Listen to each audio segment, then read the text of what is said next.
আমাদের কিন্তু অনেকের ধারণা যে জোট কলা খেলে আবার জোট বাচ্চারা হয় কিনা। কলা কিনলে কিভাবে আপনি কলা কিনে জিতবেন সেই টেকনিকটা আজকে দেখাচ্ছি আপনাদের, মনোযোগ দিয়ে দেখুন। এই যে কিভাবে জিতবেন, এরকম জোট কলা নিবেন। এই যে একসাথে কয়টা, 5টা আছে এইখানে, এরপরে নিচে আছে কয়টা, আবার 2টা। এগুলো কিন্তু একটা ধরা হয়, তাই না? 5টা কলা একসাথে, এটা একটা ধরা হয়েছে। 5টা কলা একসাথে, যদি 5টা কলা আলাদা আলাদা নিত তাহলে কত টাকা নিত? 40 টাকা। আজকে কলা কিনে আমি জিতবই। তাহলে এটা যদি আলাদা আলাদা হতো তাহলে 5টা কলার দাম 25, নাকি? কিন্তু এখানে 5টা কলা একটা কলা ধরা হয়েছে, আর নিচে আবার 2টা, এখানে একটা। তাহলে এখানে মোট 11টা কলা। 11টা কলা এখন আমি কয়টা পাচ্ছি ভাই?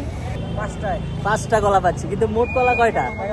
11টা কলা, কিন্তু আমি দিব এখন 5টা। তাহলে কে জিতলাম? আমি জিতলাম, তাই না? তাহলে যখনই কলা কিনবেন দোকানে যাবেন, দেখবেন জোট কলা আছে কিনা, তাহলে আপনি খুব সহজে জিতে যাবেন। তারপর একটা মজার কথা বলি, আমাদের কিন্তু অনেকের ধারণা যে জোট কলা খেলে আবার জোট বাচ্চারা হয় কিনা, ঠিক না? অনেকে বলে কিনা কাকা, এই যে জোট কলা খালি নিয়ে আবার কি জমজ বাচ্চা হয়, বুয়া, তাই না? এগুলো বিশ্বাস করা যাবে না, আল্লাহর দান। এগুলো খাইলে এগুলো হবে না, এগুলো কুসংস্কার। Thank you very much.